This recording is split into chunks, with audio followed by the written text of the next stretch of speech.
آج تو ہماری زندگی میں چونکہ قانون ہی بہت ہیں اور قانونی کارروائیاں بھی بہت، اس لیے کاغذات بھی بہت اور ان کی رکھ بھی حد درجہ۔ خود سے زیادہ خود کے کاغذات کی رکھ ہی چاہیے۔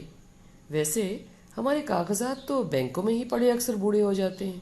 ضرورت کے بعد کبھی بینک بند ہوتا ہے اور کبھی صحت خراب اور کبھی کار ہی اویلیبل نہیں ہوتی۔ اب کیا کریں؟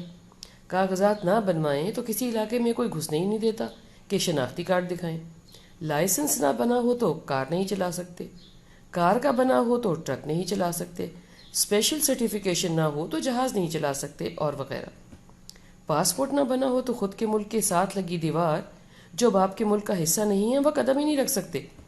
پڑوسی تو ایسے بھی ہیں کہ ان کی طرف پاؤں کی انگلی بھی آ جائے تو گولی مار دیتے ہیں۔ ویسے پڑوسی تو بنا مطلب کے بھی گولی مارتے ہیں۔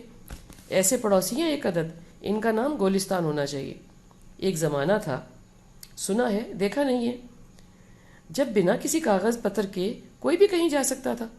آگے جا کر کوئی سوال ہی نہیں ہوتا تھا سوائے اس کے کہ کوئی کہتا اجنبی لگتے ہو، یا یوں کہ رنگ شکل اور پہناوے سے کوئی پہچان لیتا تو کہتا کہاں سے ہیں، اور بس۔ لیکن پہلے بھی لکیریں کھینچی جاتی تھیں جب کوئی شاہ چنا جاتا تھا، یا کوئی کسی قبیلے یا کسی علاقے کا، یا کسی کے ہاتھ کوئی علاقہ لگ جاتا تھا، کوئی قبیلہ لگ جاتا تھا۔ پھر تو ٹھیک ٹھاک جنگیں ہونے لگیں اور بس، کہ یہ میرا علاقہ ہے، وہ میرا ہونے والا علاقہ ہے اور وغیرہ۔ ہر وقت خوف کی فضا، دیواریں، فصیلیں، دروازے، خندقیں، فوجیں، اور آخر کار کاغذات وجود میں آ گئے۔ اب کوئی بھی کہیں بنا مطلب اور مقصد کے کہیں نہیں جا سکے گا، نہیں بھی جاتا، اور جن کو جانا اور کچھ غلط کرنا ہوتا ہے ان کو کوئی حد کبھی بھی کہیں بھی لگا ہی نہیں سکتا، روک ہی نہیں سکتا۔ ویسے اگر بھائی چارہ ہو تو کسی کاغذات کی ضرورت ہی نہ پڑے۔ حضور کے زمانے میں نکاح اور طلاق کے کاغذات بھی نہیں ہوتے تھے، زبان اور گواہ پر اعتبار تھا۔ کاغذات آ گئے اور نباہ کہاں گیا؟ اعتبار، اخلاق، اعتماد، حفاظت اور کردار کہاں گیا؟ اور سب سے بڑھ کر احساس کہاں گیا؟ جو پکڑے نہ جانا چاہتا ہو اس کو کوئی نہیں پکڑ سکتا۔ کیا فائدہ؟ سب کہاں گیا؟ کس کی نظر لگ گئی؟ سب قانون کی نظر ہو گیا اور کاغذات کی نظر لگ گئی۔ گاڑی غلط چلاؤ، چلان کراؤ، ٹریفک پولیس کو پیسے دو، چلان واپس۔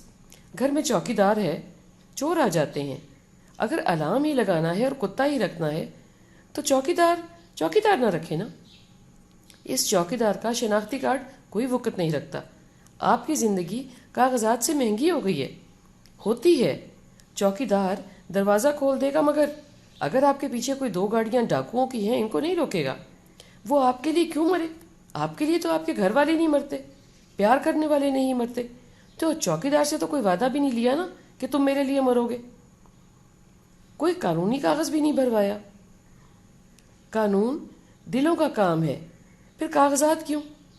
آپ قانون کی پاسبداری کا فیصلہ کر لو تو پھر کاغذات بنواؤ نا۔ کاغذ آج دنیا کی ضرورت ہے اور قانون دل آپ کی۔